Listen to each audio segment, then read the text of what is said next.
Hey everybody, welcome to my channel. This is Deep Cat's Reactions, and my name's Greg, and this is the last one for today. And I'd been going down this rabbit hole of very loose, casual concerts by, Jimmy Barnes and Ian Moss and their families.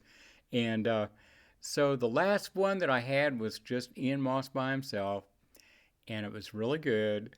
And I got to the end, and I didn't get the button shut off. So consequently, we got part of a commercial, and it was bad enough. I mean, it's got to be pretty bad before I dump it. My videos are so half-assed to begin with, and I don't edit anything. But this one was way too bad. I had to dump it. It was just awful, So maybe I'll go ahead and play it tomorrow. But in that same vein, I thought I would play something by John Fogerty, and there were some really neat things that happened during the pandemic. Everybody was shut up in their house. The musicians couldn't go out and make music, couldn't do concerts. The fans, couldn't go to concerts. So you're a little bit deprived. And, a lot of people they want to make music. Whether they make a lot of money off of it or conditions are strange, they still want to make music. So, anyway, John Fogerty was shut up in his house. Of course, it's this big mansion, outside of Los Angeles, but still, and he has his recording studio there and all of his equipment, so he had a lot of latitude of what he could do. But he didn't have musicians really with him except, holy smoke, his family. All of his family are musicians, his kids. So he made music with his kids. And that's what this is. He's doing the song, Who'll Stop the Rain? And he doesn't go into it right away, okay? He tells this big, long story, but it's worth hearing. So anyway, let's go ahead and play it. So here's John Fogerty and family.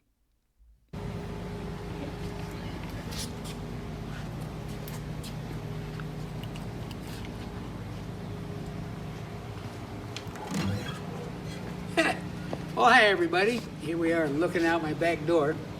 About to do a song that had an interesting origin, I guess you'd say. They called me up to play at Woodstock way back in 1969. It was kind of the spring of 69. Said, hey John, why don't you bring Creedence up to Woodstock? I said, well, sure, man. I tell you what, just give us a good spot on the bill. The fella says, hey, 9 o'clock. Saturday night. That's prime time, fella. And I said, all right, we'll be there. What he didn't tell me was, you're gonna follow the Grateful Dead. Anyway, we got there on Saturday, August 16th, 1969. I walked around a little bit. There were half a million people, kids mostly, out there watching the show. And by 6 o'clock, I started to get a little nervous because I knew I was supposed to go on at 9 o'clock, and there were still 5 more bands had to play before the Grateful Dead. Well, sure enough, 9 o'clock came, 10 o'clock, 11 o'clock. Finally, the Grateful Dead went on about midnight. They started playing, that jingly-jangly, tie-dye, patchouli, hip smoker reefer, far out thing that they do. And it was cool. About 45 minutes into it, dead silence. Nobody quite knew what was going on, but there was an hour of silence while the Dead was up on stage. Years later, we found out that what happened was the Grateful Dead had all taken LSD just as they walked up on stage at Woodstock in front of 500,000 people. Well, anyway, up on stage, it sounded something like this. Hey, Jerry! Yeah, man. Where's my guitar? Oh, no, man. Well, after an hour, they got things plugged in again, and they started playing again. The Dead played another 45 minutes, and they were done. I came running out on stage, ready to set the world on fire. It was 2:30 in the morning, people. I looked down here and I saw a lot of kids look just like me, except they were naked. and they were asleep. The Grateful Dead had put 500,000 people to sleep. Now, it had been my ambition to play a really great set in front of all those folks and have a really high water mark for my musical career, you might say. But the fact that they were all asleep was kind of frustrating. So I got to rocking and rolling. Oh, good golly, Miss Molly, keep on choogling. But they just weren't stirring out there. It was kind of a tough deal. Finally, I went up to the mic and said, well, we just want you to have a good time. We're playing our hearts out up here for you. Hope you're enjoying this. Way out in the darkness, some guy's flicking his lighter, and I hear him say, don't worry about it, John. We're with ya! So I played the whole rest of my big Woodstock set for that guy. Then I went home and I wrote this song.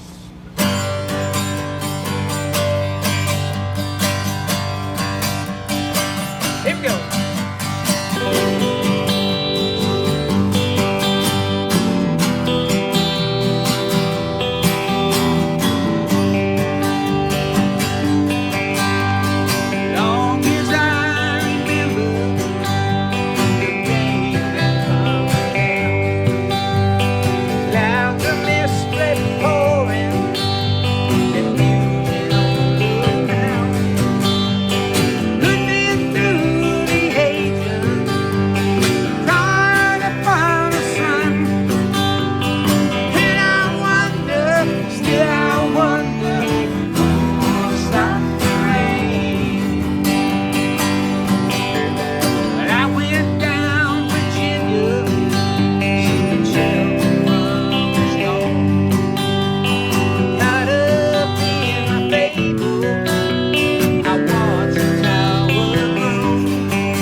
Well, how cool is that, really?